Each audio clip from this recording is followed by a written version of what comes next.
Since our Insane Japanese tour in 1983, the rock and roll band Insane War Tomatoes has generated a lot of controversy and have become prominent figures in the public eye. Yet few people really know the Insane War Tomatoes.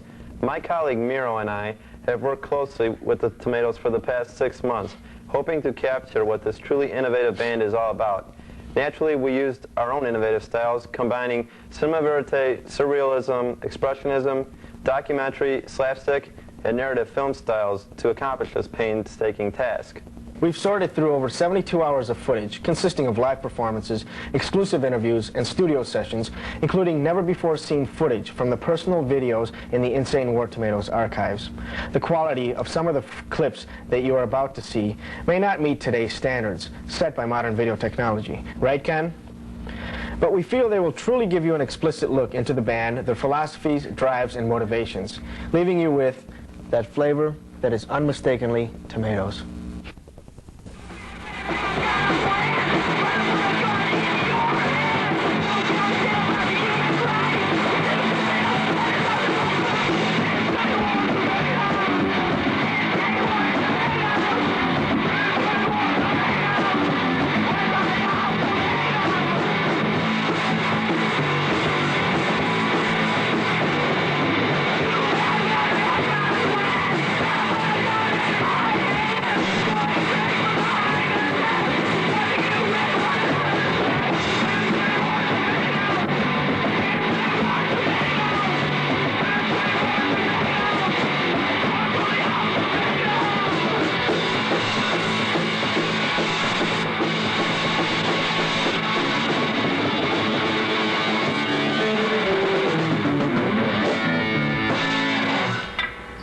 Rather than, like how most bands are just like rock bands, and they love to like just sit on that fence and soak up all this glitter, and girls and fame and fence of rock and roll. Yeah, the rock, it's like they're sitting on a fence, whereas, I see us as trying to like tear down that fence. Oh, people like yeah, that. I don't understand. Because I used to see that part of it, Shouldn't you like put hot water in there so the orange just melts faster? Because I always said, because I have that. Well, then it'll cool down anyway. Right? It's just more than just rock and roll. It's a way of life. Exactly.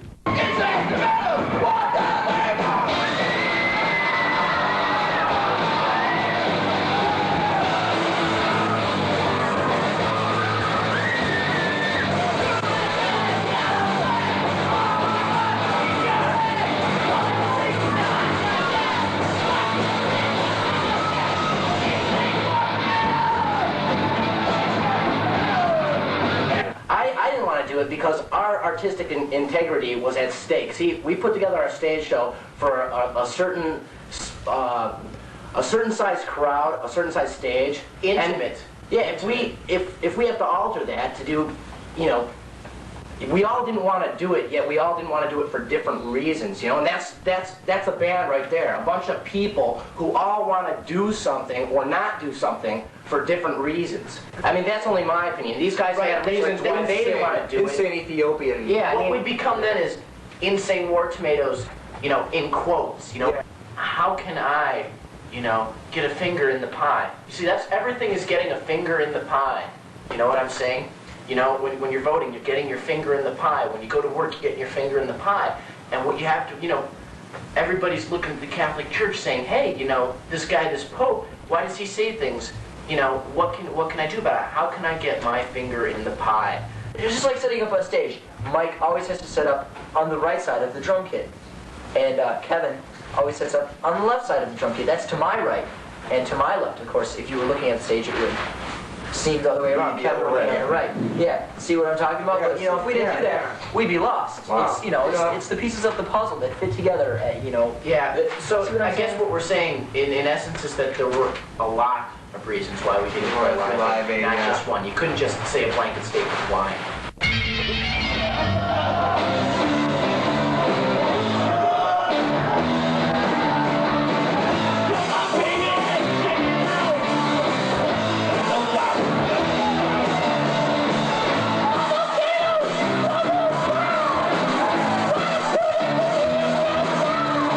Look at a song such as Raging Volcano. That's a sensitive sexual ballad. if you choose to look at it that way, but it's not. It's really a song about a volcano, and people have interpreted it in that way, and that's fine. But Yeah. to see it as you can see it, you can take the song just as a volcano song, a song that glorifies volcanoes, and if you choose to look at it in a sexual Well, way. let's just put it this way: we're no go-go's, you know, or no bangles. No. We never could expect to excel to that level. It's time to take off the last pair. And she began to reach down inside. And she said, wait a minute. I didn't know you had a mountain in your pants. And I said, baby, that ain't no mountain. That's a raging volcano!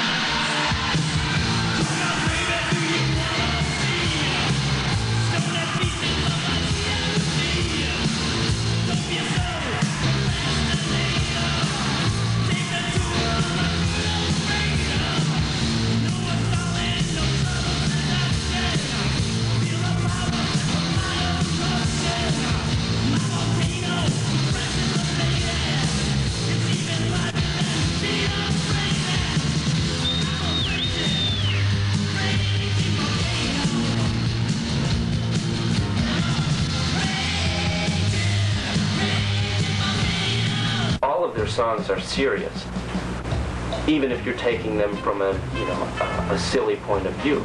They're seriously silly. Take a song like Raging Volcano. Obviously the lyrics can tell you pretty much what that song is all about. What that song's purpose is, it's just to kind of point that finger at bands that choose to make their genitalia their own best friend, and glorify that fact, and kind of almost put themselves on a pedestal. And this kind of demeans them, kind of brings them back down to earth, with their genitalia between their legs, as it were. Well, things like the Henchman from the Batman series, and the Peter Brady's Volcano and all that. Those shows were wholesome enough to get away with, and they really represented things that kids could connect with. And that just kind of goes to show you how much TV plays a role with kids' minds. And so the Tomatoes are just resurfacing that fact. We'd go in 2 days ahead of time, we'd set the stupid towers up, and then King Bono would get on them and use them for 2 seconds in a show. That's a second a day for my work. Yeah, that's why I quit.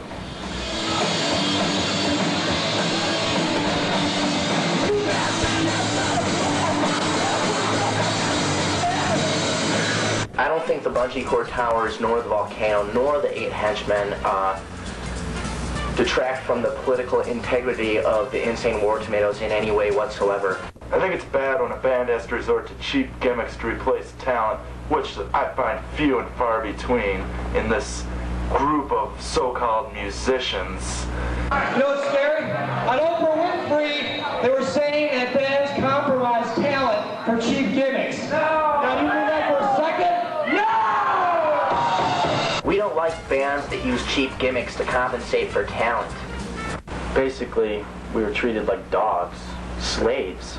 How do we treat our henchmen? Well, I mean, we have nothing more than total respect for these guys, because they are what makes our show happen. I mean, sure, you can go to McDonald's and you talk to the lady at the counter, and she's the one who takes your money, and she's the one who and she's the one who gives you meat and takes your, and she gives you meat and you give her money, and that's kind of like us. But they are the ones. They are the guys slaving over the grill, putting the mustard on the ketchups out of that thing, the ketchup and the squirter, and they put the pickles on it. Without those guys, we had no special sauce. We don't get the quarter pounder, because they are the ones who make the show run. They're the behind-the-scenes men that we cherish so deeply. We put them up on the pedestal. We give them whatever they want, whenever they want it. They are the utmost. And we have nothing, all of us in the band have nothing more than the deepest respect for them, because they are what makes things happen before the show. They keep the people, the unruly, wild people off the show during the show, and they help us take it down after the show. It only takes one wild Indian to get out of line and spoil the fun for everyone. Exactly. It's like almost like the mafia. I mean, I'm not putting them down for it, but it's you leave and you're gone.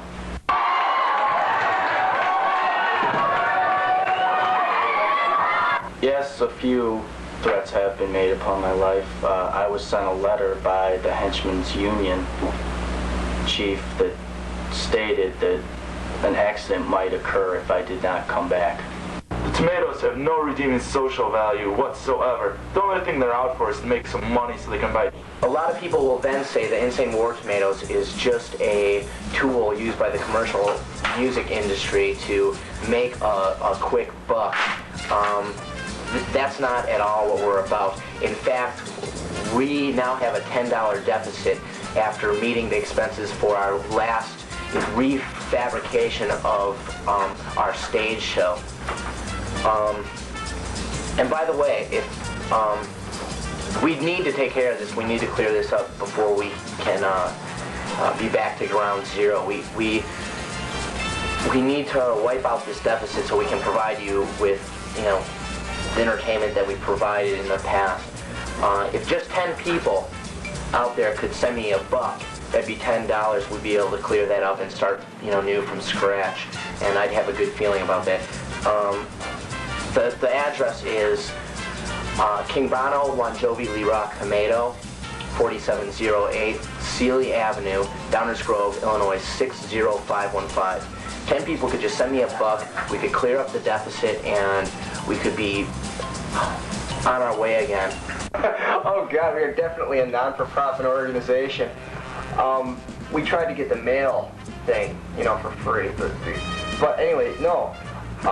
As of right now, we're $13.45 in the hall. You ever get a feeling you've been swindled? Anybody here? I just went out to Wags and I got a Grand Slam burger, so we're $13.45 in the hall right now. They've been doing what they're doing since they had no money. They spent every last dime on trying to improve what they were doing, trying to please their fans. That's all they were in it for. I mean, now that they're finally breaking even, everyone points the finger and starts yelling sellout. We're definitely not a profit organization, that's for sure. We fork out more money to make our show groove and than it does. And we always kind of take a loss there.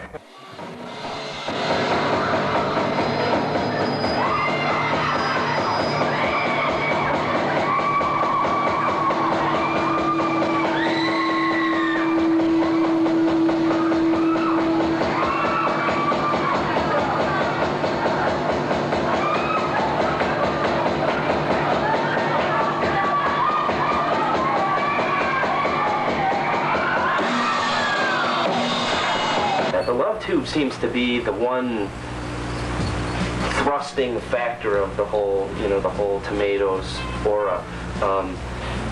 It kind of symbolizes, to some degree, what the band is all about. Here you have this ominous object, in a controversial area of the body, if you will. Very impending, very imposing, yet still kind of lusted after by every boy and girl in the audience. And when it's at its peak of prominence, bam, the damn thing goes right off in everybody's faces. It's kind of, it kind of symbolizes what the whole thing is all about, You just never know what's going to happen. The Love Tube sums up the Tomatoes, essentially sums up the entire male race, the entire world, the entire universe, I guess. Just in that it's one thing that is managing to turn into other things And then other people see these other things, and when they see the other things, then they start to think of other things. But all in all, when people start thinking of other things, one of those other things they think of is going to be a love tube. And so the cycle's complete, you know? And that blows me away. Wow. There's been some mishaps with the love tube, particularly that such an intricate piece of pyrotechnics is located in such a soft and vulnerable piece of my anatomy. It's this basic concept that allows me to have such a deep respect for the love tube and approach it with such dignity. I feel very good about us being the spokes group for the Spirit of Elvis. I mean, you can tell by this Elvis hat, which I'm never far from this hat. This hat stays with me. I feel a sort of kinship to Elvis because, you know, Elvis died in August, and I was born in August. And so I feel that there's a sort of kinship there between us, like his death gave me life. Now, I think it's important to be specific about which Elvis you love. You see people walking around the streets with I Love Elvis t-shirts, I Love Elvis buttons. A lot of people say I love Elvis. See, I like to be specific. I love the fat Elvis. I think you should be specific about the Elvis that you love. Like we said earlier, forget Ethiopians, forget the farmers, forget all these other people who want money. A free handout is what they want. Elvis is what I feel is a cause. I mean, why bring back a bunch of people who are just going to starve on dirt anyway? Let's bring back the king. The king, man. The person who's influenced us all. Spirit of Elvis Foundation is something that we caught wind of. It's the only wind of Elvis that's ever smelled good. It's a group of people that are dedicated to bringing the king back to life, and they're going to do it through some strange cloning experiments or some, I really don't understand it too much, but I guess it is pretty much reality, and that it's just, they just need time and money to make their dreams come true. Kevin and I linked up with the Spirit of Elvis Foundation and decided we needed to popularize this organization at a grassroots level. Yeah, I guess there is an awful lot of Elvises. I mean, there's the Elvis in the skinny Elvis, and there's the GI Elvis, and the Blue Hawaii Elvis, and the clam bake Elvis, and the race car driver Elvis, and the unemployed pilot Elvis, and yeah, there's a lot of different Elvises, but those were all the Elvises as he portrayed, in the movies, like guys like Toby Quimper, or he played Toby Quimper or Vance or any of those guys. But then there's the show Elvis, and the Elvis who's always out on the show, the karate and the God, what a performer. I mean, Too many bands these days are not politically active, U2, and there's all kinds of bands that just sit on their ass and do nothing. Well, we're trying to popularize, something that is worthwhile. We're trying to get kids in tune with the Spirit of Elvis Foundation and bring the king back to life. Which Elvis do I like the most out of all the Elvises? It'd have to be the posthumous Elvis. Because the posthumous Elvis is more or less a real good, real effective culmination of all the previous Elvises, all the flair and hype of his early years with all the maturity and power and honesty of his later. Here's a little song that we prepared. Called the Spirit of Elvis. It's about In August of 1977, Elvis Aaron Presley died of constipation. By October, his remains were nothing more than a pile of bones and worm-ridden goo. Hold it. Go. In November, there were confirmed sightings of an immensely fat man with bad sideburns walking the streets. Clad only in a sequin jockstrap, the Spirit of Elvis walks the streets of your hometown, searching relentlessly for easy drugs, easy women, fast cars, and fast food. The devil said to Elvis, "Can't keep you here no more. Hell is an empty pantry, not a grocery store.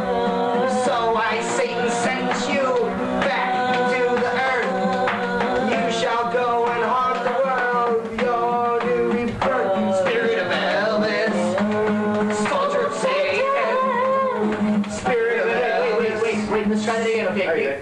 Try that again, okay? That high part? Wait. Okay, try it again. Okay, here.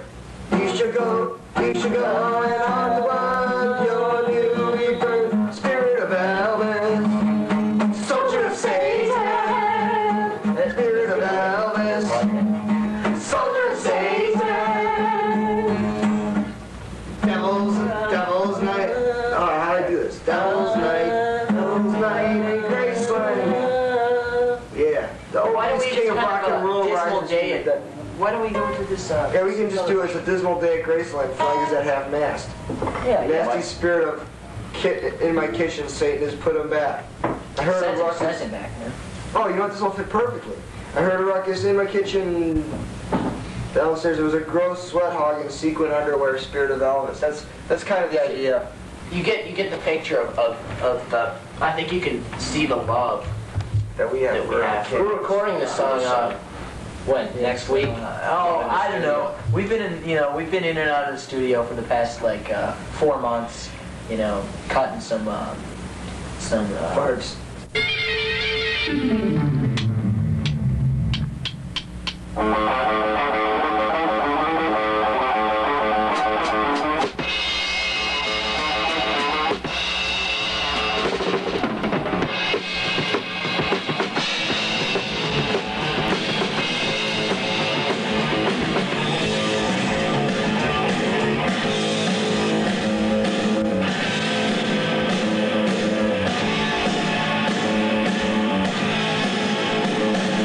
You paid $6 and you've been had. Make myself look good by making you look bad. Don't feel down, low self-esteem. You only not can tell me cause you know me.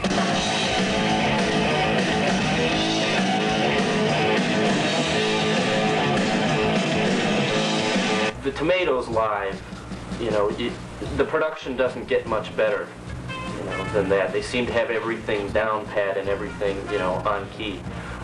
In the studio, you get to see them, blossom into what they're really, personally all about. Each one of them has the time and the atmosphere to really explore their, musical desires, as it were.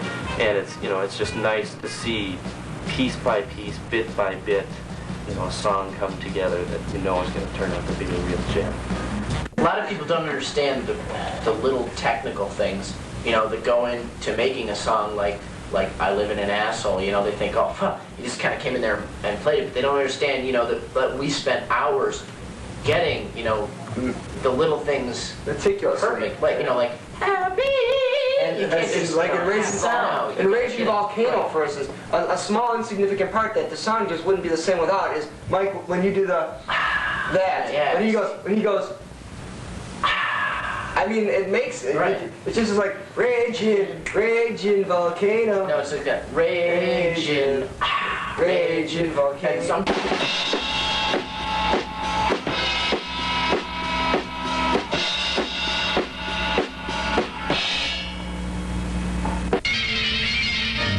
In the early days, no one really knew what the Tomatoes were about. And at the end of the show, they got a surprise. A lot of people wore white, a lot of people wore expensive clothes, and a lot of those clothes were ruined. I mean, literally ruined. Fling for your wife is fun.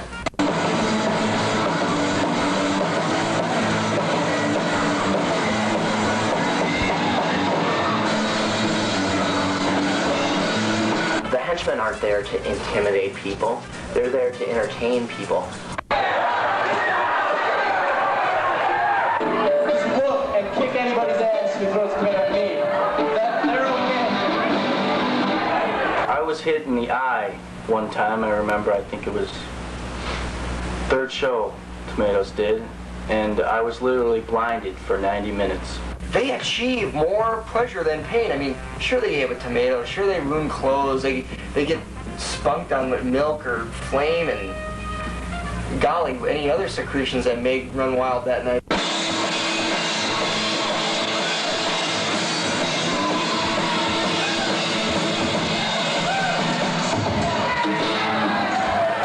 People want to see things thrown at them. I mean, people want that. They want things thrown at them, and they want to get hit with things. And I mean, take it down to the very basic evolutionary examples of different mammals that you see strewn about the highways and byways of our country. I mean, these animals, they want to go out there and get hit by cars. I mean, you think that a possum doesn't see you coming? Hell, it sees you coming, it's going to go out there and get hit.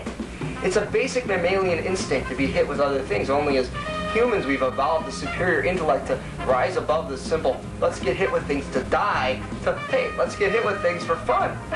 Hey, they're having a show, they're going to hit us with tomatoes. Let's go for it, huh? Let's get pelted. Not remember your gender? Not remember exactly what it was you were here for? But what you will remember, and I promise this, is that each and every last one of you will remember the forthcoming band, and that might be Franklin Delano Roosevelt, but it's not! I'll tell you who it might be. It just might be the insane war. Zucchini. No, it's not. I'll tell you who it is. And I mean that, babe. The insane war. El Tomato.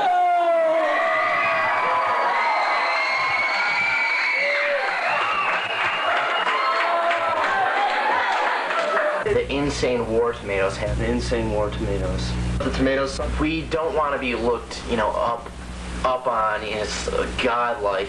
we ain't no Johnny Bravo. Insane war tomatoes, The insane war tomatoes. The insane war tomatoes. Tomatoes. The insane war tomatoes. The insane war tomatoes. The insane war tomatoes. It's good.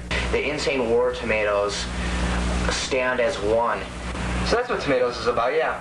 Everybody on this earth has their own insane war tomatoes. And In order to be a scam, you have to be the scam. I love the band. And I believe in what it stands for. Only the beginning, my friend. the insane war tomatoes. Tomatoes. The insane war tomatoes. The insane war tomatoes.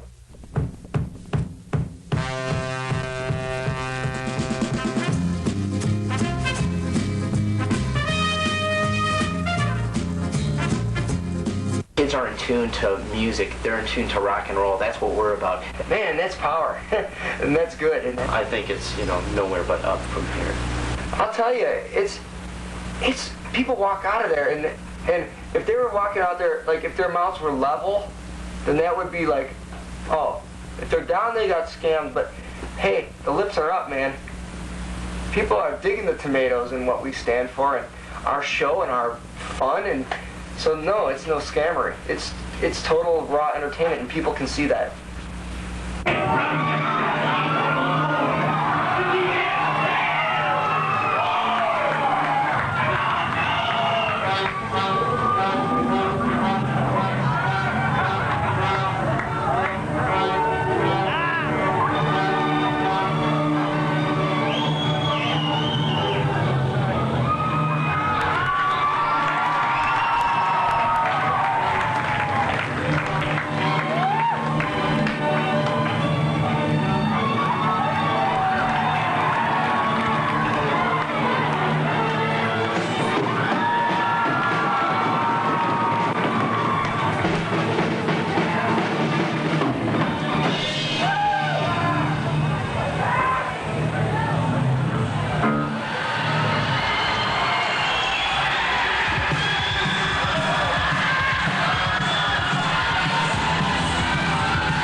Just sit there with a straight face.